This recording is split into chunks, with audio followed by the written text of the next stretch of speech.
Buongiorno a tutti, bonsoir. Good afternoon, everyone.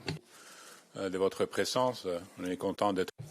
Thank you for coming. We're happy to be back in the press room.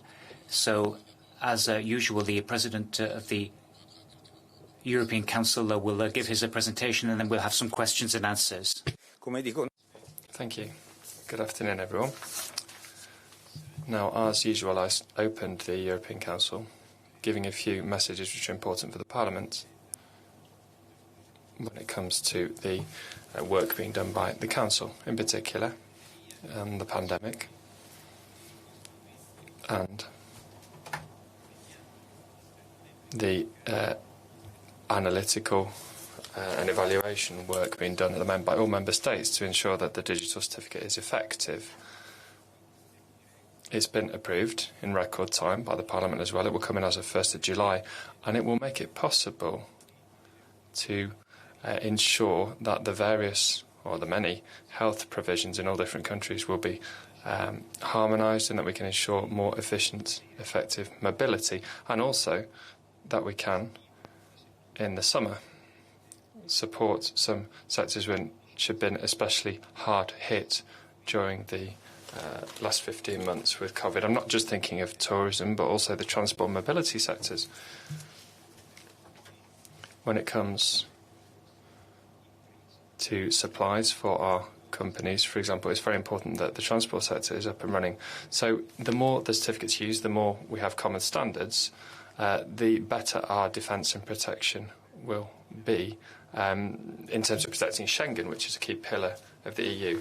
Now, I said to the Council that currently the Parliament is involved in a number of activities which can enable us to bolster a common health policy. We won't be able to get out of the COVID crisis without a common health policy. And it would be a betrayal of our citizens if we were not to have that. The latest Eurobarometer data have shown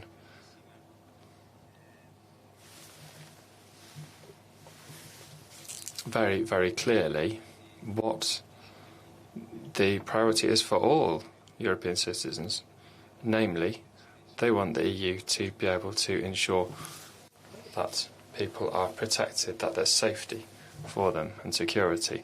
So a common health policy is key if we want to get out of the COVID crisis. The Parliament's working towards that, and we will be adopting negotiating mandates for strengthening the European Medicines Agency and the European Centre for Disease Prevention and Control. Using the instruments we have at our disposal and other instruments as well, bit by bit, we can establish competencies and mechanisms which are necessary if we want to have a common health policy. Now, I also spoke about the other items on the Council agenda.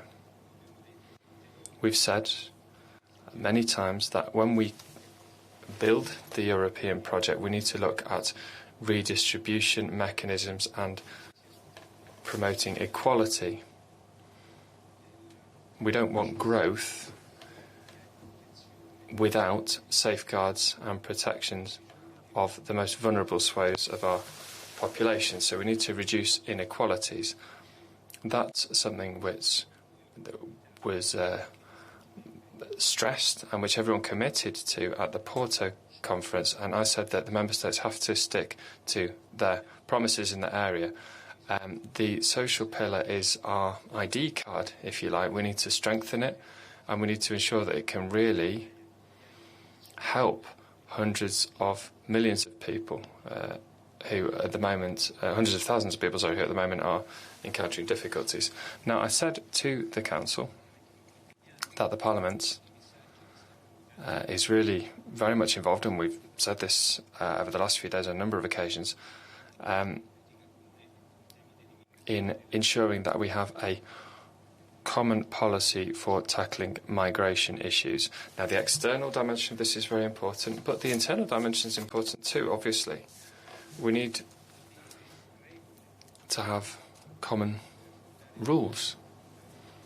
when it comes to tackling a problem which is not just going to disappear at the end of the summer, as many people seem to think. It is an issue which will be there in the medium and long term in future years. And Europe's really lagging behind in that area.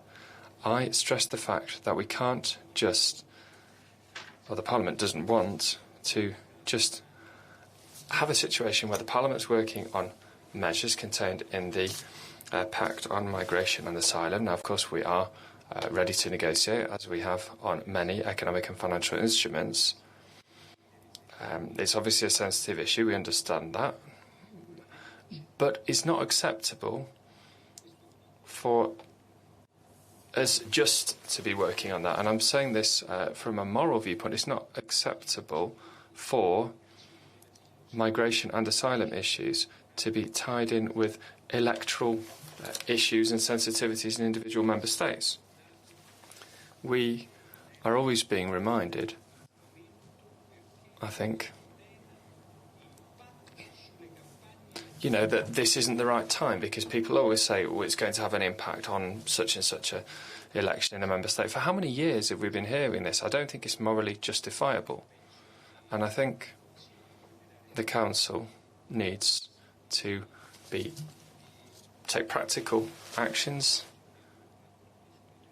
and should call for solidarity from the other institutions in dealing with this challenge, migration, which is an issue now for our generation and will be an issue for future generations too.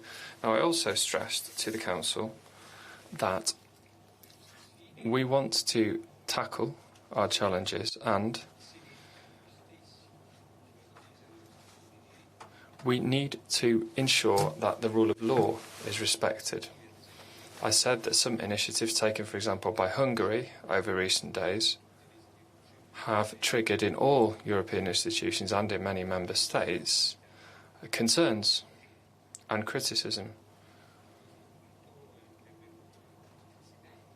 And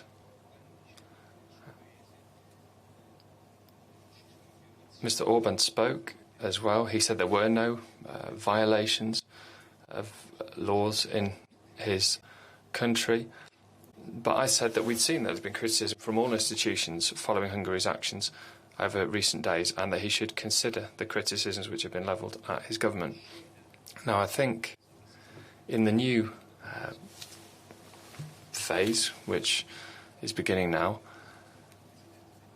after the visit of the US President, the lobbying work we've seen, and commitments which have been undertaken, I think after all of that, we can now think that we are in a stronger position when it comes to developing dialogue with certain countries which we think are trying to stoke tension and friction.